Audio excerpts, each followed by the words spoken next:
guys, what's up? Arch Crusader here. Starting what could very well be the first ever actual series for this channel, the Crusade to Max. Feel free to leave any suggestions for the title in the comments below. I was doing a lot of skills on the main and getting pretty bored on that grind as usual. And I realized that I could definitely play two accounts at once, or maybe even focus a little bit more on a new account, just because you know um, you gotta spice up your training a little bit sometimes. So what I did was made Crusader version 2.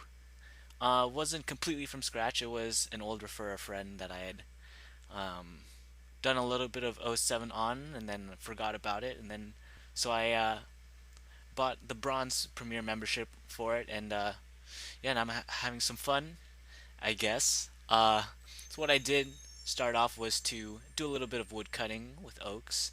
I'm pretty sure this formation of oaks is new, because this definitely would have been pretty heavily botted if there were four oak trees in this proximity so close to the bank.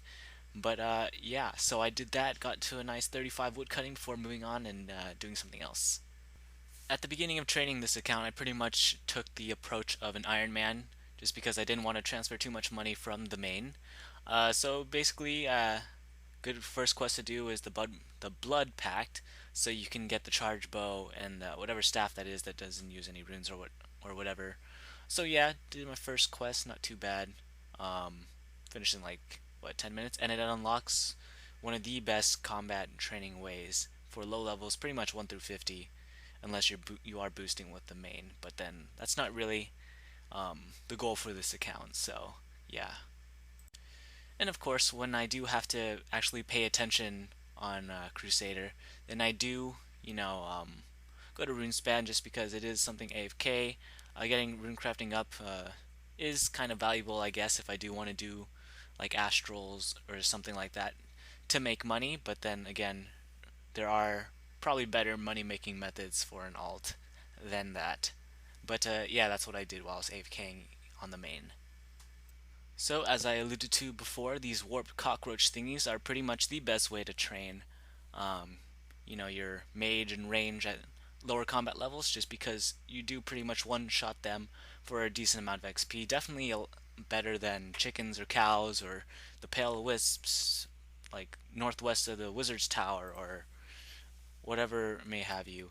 Probably the only thing that'd be better, besides of course boosting with the main, would probably be to, at level 45, use Great Chins at the Abyss, but that is a little bit extreme, so yeah, I pretty much just stuck with this for like 50 range and like 30 or so mage. Then I began the questing, so first is doing just the easy ones, and then on the way there I stopped by the Broken Home place, so I decided to do that, and then I did the reward run as well for the Asylum Surgeon's Ring, even though that does require 85 defense, just because, eventually I'll need it. Was in the area anyways, might as well. And for those of you who don't know, then if you are Uber Pro and are able to complete the Broken Home minigame in about 20 minutes, which someone has done, it wouldn't be too complicated clicking wise, it's just more about memorization than anything. And if you do that, and if you use the was it a large XP lamp that you do get, um, then it will equate to about 200k XP per hour for the minigame. So it is something to consider. May make a guide on this, depending on if my brain can function enough to memorize all those doors in the specific order. But yeah. And then another couple of quests after that, not too crazy, so I'll just list them off. Restless Ghost, Stolen Hearts, Diamond in the Rough, Merlin's Crystal, Fight Arena, Waterfall Quest, and Ernest the Chicken.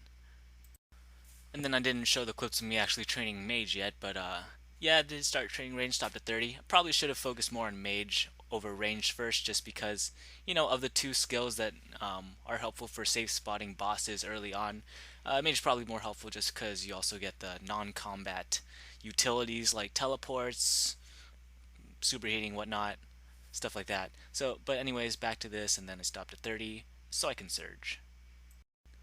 And then the next, I guess, big quest that I did was Dragon Slayer, just because in these early stages, of course, I do want to use the quest rewards that I, you know, eventually will have to do anyways to level up my defense. So I did do Dragon Slayer, and I'm aiming to do some other ones as well.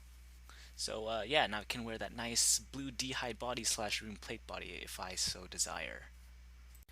And then finally, after all that questing, all that training, I finally began Slayer.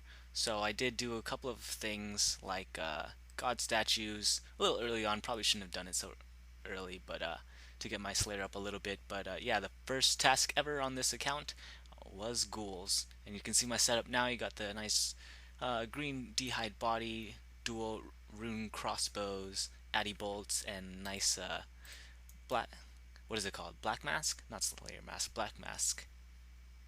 And then to I guess to end off the Crusade to max, I just did a little bit of agility to boost myself to 20, so then I can Summer Pie boost up to 25 to do Ghost Ahoy, and then eventually get my Ava's accumulator.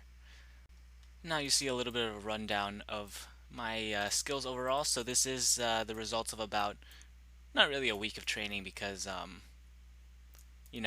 only did probably like about 3 or 4 days worth of work just because while I am playing on this, I am still playing on Crusader, and I still am in college, so I do have to do a little bit of work sometimes, study for those midterms. But anyways, that's where we'll leave it off for this week's episode, I guess.